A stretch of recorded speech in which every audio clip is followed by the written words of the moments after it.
Hay veces en las que nos encontramos con problemas cuando accedemos o cuando intentamos acceder por red a nuestra Raspberry.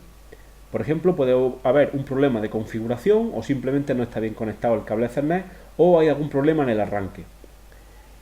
Directamente cuando arranca una Raspberry siempre está emitiendo los datos, la información del arranque lo está emitiendo a través del puerto serie.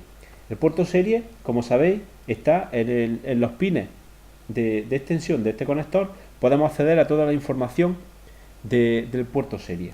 Vamos a colocarle nuestra chuleta de puertos para evitar errores.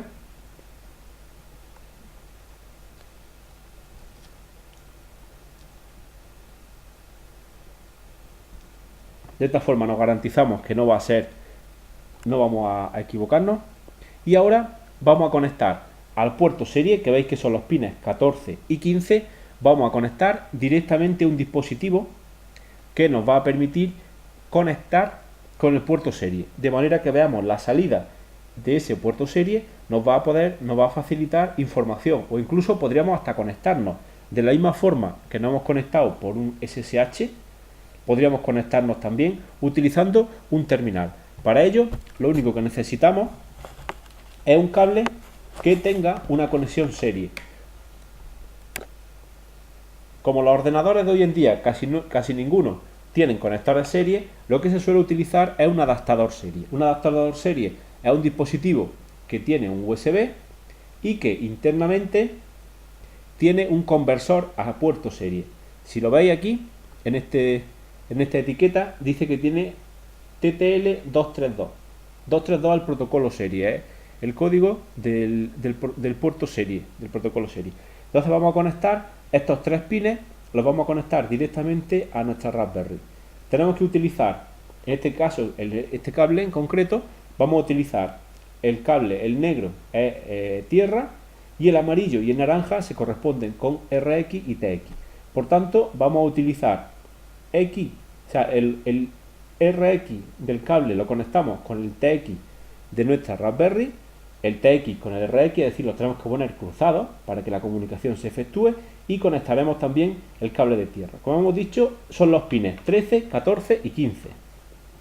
Conectamos, en primer lugar, siempre es conveniente conectar tierra, ¿de acuerdo? Y ahora conectamos, como hemos dicho, TX y RX.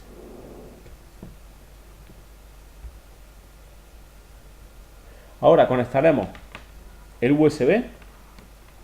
Vamos a conectar el extremo del USB al portátil.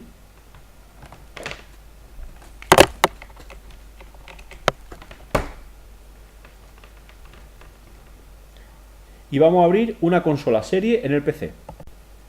En este caso vamos a utilizar como monitor serie directamente lo que es la consola de Arduino. Podríamos utilizar otro, pero ahora vamos a utilizar simplemente este. Conectamos la consola serie,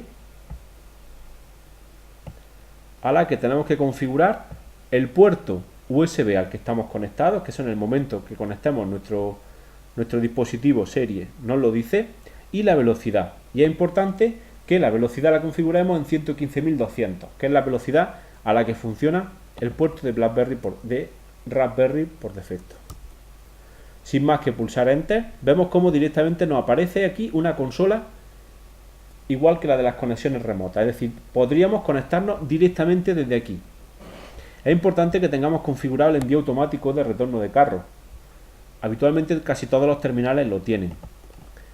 Introducimos el usuario, que es pi, introducimos la contraseña,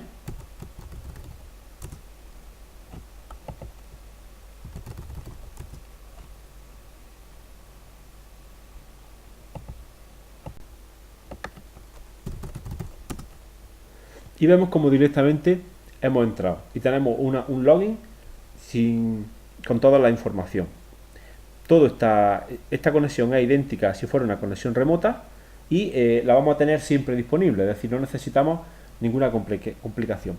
Una alternativa a la configuración de red que hemos visto en el otro punto sería utilizar siempre una conexión serie. Podríamos utilizar un cable serie así de sencillo y directamente estar siempre conectados de esta forma.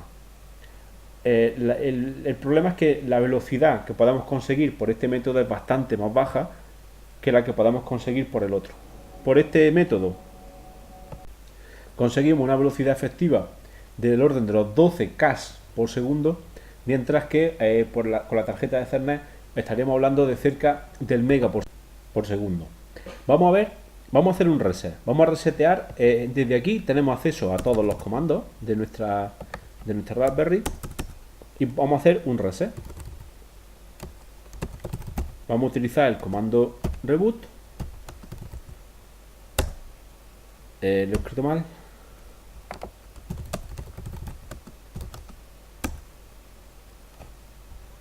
Ese comando lo que va a hacer es rearrancar el sistema.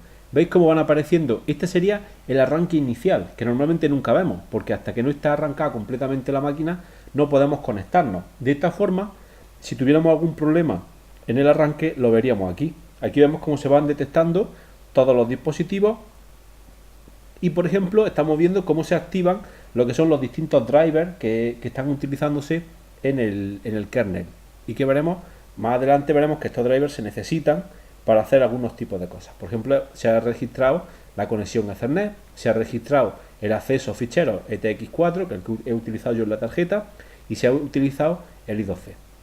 Veis como después de inicializar lo que sería la conexión, el arranque, directamente lo que tenemos ya es un login para conectarnos directamente.